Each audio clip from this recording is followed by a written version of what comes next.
Welcome to Stone Cottage Adventures. Today I'm sharing my easiest and cheapest DIYs that I hope add a little French style to my home. Our first DIY was our kitchen shelves. If you were intimidated by all that sawing and drilling, you can relax. All of these projects use skills you mastered in elementary school. Painting, cutting, gluing, working with clay. As a matter of fact, these are so simple that even older children and teens can work on projects for their spaces. This first project is easy, inexpensive ink transfers. I started with two items that meet the definition for trash. Two rickety, rusty TV trays with a plastic laminate surface meant to look like parquet 50 or 60 years ago, so bad they were abandoned by the previous owners of our house. The underside gives a good look at the original masonite. I started by painting the top with 2 coats of off-white chalk paint. I wanted this to have a weathered look, so I dried the paint with a hairdryer to make it crackle. The next thing I needed was a simple photocopied image. I will put in the description below a link to the website where I found free printable images. Since I was going to be applying them face down, I selected ones that were mirror images since they had words. After printing them out, I held them up to the window so I could read them. You can use Google Translate if you need help with the French or a foreign language of your choice. My favorite was Le Deux Ruisseaux Bistro, the Two Sparrows Bistro. I also like this patisserie sign. I'm not a big sign person, but my idea was to make them look like old French signs, obviously from food establishments, and leave them on the side of the house or shed when they were not in use. Now, here's the fun part. After the initial paint dried, I applied an additional thick coat of paint and turned the paper image side down on the wet surface. I used a wallpaper roller, but you can use an old credit card to make sure the paper is completely adhered to the paint. The goal is to have the wet paint pull the image from the paper. After the paint was completely dry, about 4 hours, I spritzed the paper with water until it was saturated and then rubbed the paper to lift off the paper pulp, leaving the ink behind, just like magic. I finished up by painting the legs with black chalk paint and then creating a darker frame around the image with a gray chalk paint. I diluted some of the gray paint to create a wash and soften the white. I didn't do anything else. These have been abused for the last 5 years, left outside, water puddling on them. They do show some wear, but I still love them and use them for overflow when we have company or I just need a little table somewhere. I'm keeping my eye out for more TV trays. Since all the materials were existing, my only cost was the black and white enlargements I had made at the office supply store. 50 cents for both of them. I have used this same technique with kids decorating treasure holders from recycled containers. Chalk paint sticks to anything, so let the kids use their imaginations to organize toys, collections, hair clips, art supplies. With kids, the need is endless. This next project uses decoupage. In addition to the 2 TV trays, 2 clear ginger jar lamps were abandoned in the house. My inspiration was patterned ginger jar lamps. Since the surface on these lamps is anything but flat, I decided to do chalk paint and a random decoupage using paper guest towels, the kind used in a powder room. The patterns on guest towels are larger than those on party napkins.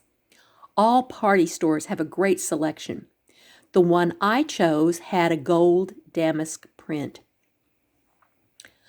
I started by painting the lamp base with Annie Sloan chalk paint in Versailles, the same pale sage color I was mixing to paint my kitchen cabinets. I applied 2 coats and let it dry completely while I carefully cut out random pieces from the paper towel. Once they were cut, I carefully removed the 2 back layers from the triple ply paper towel, leaving a very thin layer of paper. I then used decoupage medium to apply the paper. Mod Podge works great. There are plenty of directions online for how to decoupage, but it's very simple. First, paint the decoupage medium where you want the piece to go. Apply the piece, paint more medium on the piece to secure it. Keep going until you have all the pieces applied. Once everything has dried, add another coat or 2 of the decoupage medium to the entire surface of the object so it looks uniform. Let it dry, you're done. But I wanted to tweak the lamps, so I used dark wax to mute the paint color and some gilding wax to make the damask pattern pop. I started with just using my finger to apply the gilding wax, but ended up using a Q-tip to reach the smaller areas. For this project, I used existing materials and only had to buy decoupage medium and paper towels.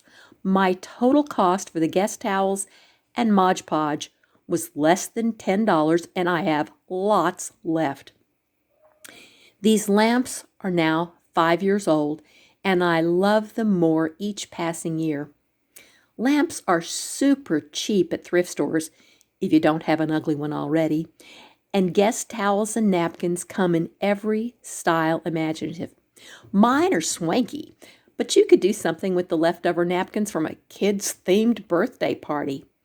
If you don't need a lamp, try a fancy box left over from expensive chocolates or something. I use this same technique to decorate a plain wooden tray. Use your imagination. My next project, applying paper clay appliques to my Rococo bookcases. Built-in bookcases can get really expensive really fast, so I have always just used sturdy, reasonably priced bookcases. Mine came from Oak Express in Denver back in the 90s. When I was planning this project, I tried researching solid wood bookcases online. The cost took my breath away. Even the engineered wood ones were close to $1,000. This is definitely an area where used furniture would be my choice. My only criteria would be sturdy. Books are heavy. You can tell quickly if a used bookcase has stood up to use. The style of my bookcases was plain, boring oak with no character or personality. Not even a wood I personally favor, but I decided to give them a little faux French character. First, I did my cheater version of cerused wood. This is also known as lime washed. Traditionally, French housewives wiped down their oak furniture every spring with a lime wash to clean it. Over the years, it left the wood lighter, especially in the large open grain. My wood was varnished and was not going to give me a true lime-washed finish, so I just diluted some off-white chalk paint and smeared it on the wood, wiping as I went to get the look I wanted. It covered the classic yellow oak color, my principal goal. Then I used a Prima marketing silicone mold and paper clay to create small acanthus leaves, imitating the plaster decorative details found in Rococo French decorating. I glued the leaves on, painted them with off-white chalk paint, and then used gilding wax to make them pop. I purchased the mold on Amazon for around $15 and the paper clay from Michael's using a coupon. I will put a link to the Prima marketing molds in Amazon, which you'll find in the description below. They have a big assortment of molds in a variety of styles.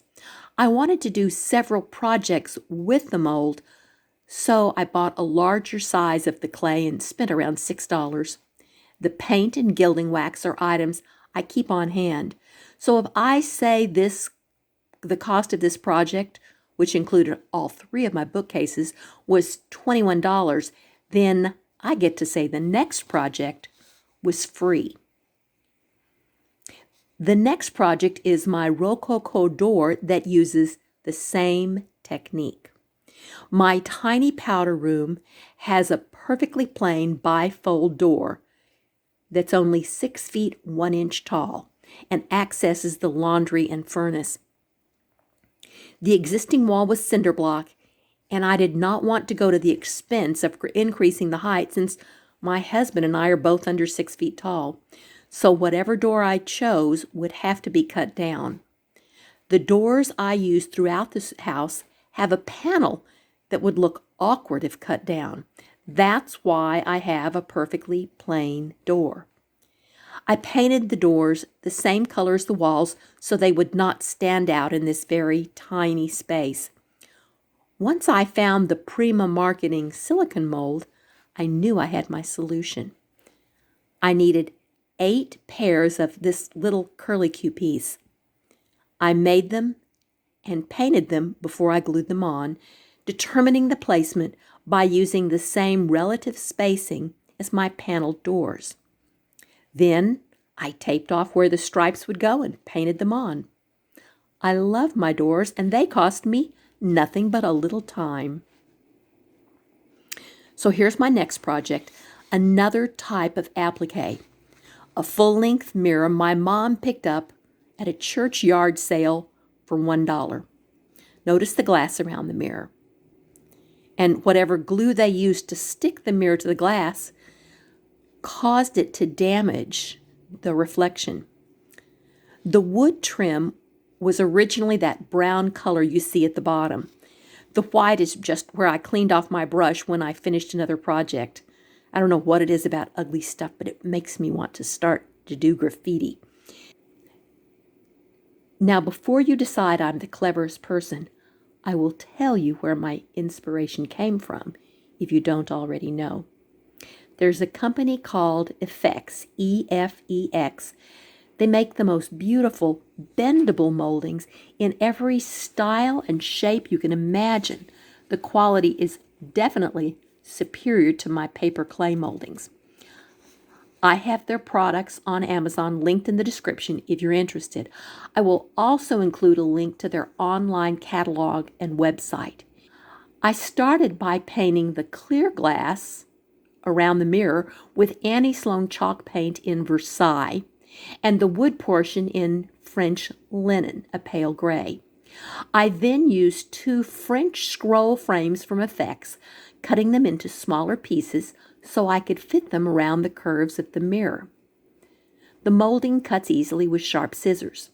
I glued them on with rubber cement, painted them with the French linen chalk paint, and I wanted the mirror to look old, so I used some dark wax and finished with clear wax. Then I applied gilding wax. I already had the paint and the waxes. The paint colors are the 2 I combined for my kitchen cabinets.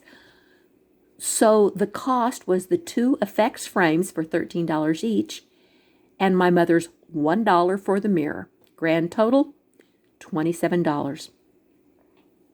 Now, anyone who wants to add French style to a house immediately thinks about a Trumeau mirror. So I decided to hit the thrift stores and see what I could find. It started slowly with a 1950s early American mirror. Sorry, there's not a before picture. The stain was what they used to call fruit wood, and there was a very tacky print of a basket of fruit.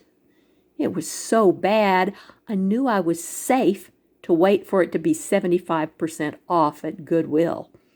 I paid $1.75. Those molds I used on the bookshelves and the powder room door were too small for this space, so I bought some wood appliques at Home Depot for around $15. I painted the entire frame, including the glass, applied the appliques, and gilded the sad little mirror. It's not my favorite piece, but it is the perfect size for the space between the closet doors in my bedroom. It's grown on me. Even after I found that little mirror, I still envisioned something more important and was pleased to find this little mirror for $9. It was stained brown but had nice lines. I painted it gray and added gilding. I found a perfect place to hang it under the archway where it adds light and reflects the gardens in unexpected ways. As I continued my search for a homemade Trumeau mirror, I noticed something. There was one particular Goodwill that seemed to have the best selection of mirrors. Lo and behold, I found exactly what I was looking for. It was brown and had a small crack in the frame, but the size and style were perfect. It was $24, but I happily paid that. I painted it with my favorite Versailles and French linen, then heavily gilded it. It now hangs in my family room, reflecting the crystal chandelier. The last mirror, and yes, it did come from that same Goodwill, is this pretty mirror. I suspect it's the oldest of the bunch, probably a vanity mirror close to 100 years old. I can see where it used to be attached. The brass had tarnished, so I just hit it with, you guessed it, some gilding wax. So why did I show you 5 different mirrors? The first reason is to prove you can find good mirrors at thrift stores for a fraction of retail cost. Except for my mother's garage sale mirror, all the mirrors were found in a 4-month period at the same local thrift store. I continue to see them, but have no more wall space.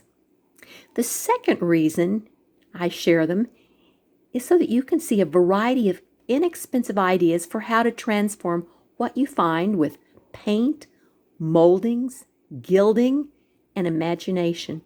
Lastly, I wanted you to see how a well-placed mirror can reflect light, a beautiful view, my favorite is the garden, or a decorative item while providing height and depth to a space. All these smaller mirrors were $1 to $2. This mirror I particularly like. It adds much needed height and a bit of whimsy behind an antique toy and captures the reflection of a beloved landscape painting. And yes, I added the black and white checked paint, inspired by Mackenzie Childs. In case you did not notice, Gilding Wax has had a major role in most of these projects. The lamps, the bookcase, all the mirrors, and several larger projects I didn't share on this video.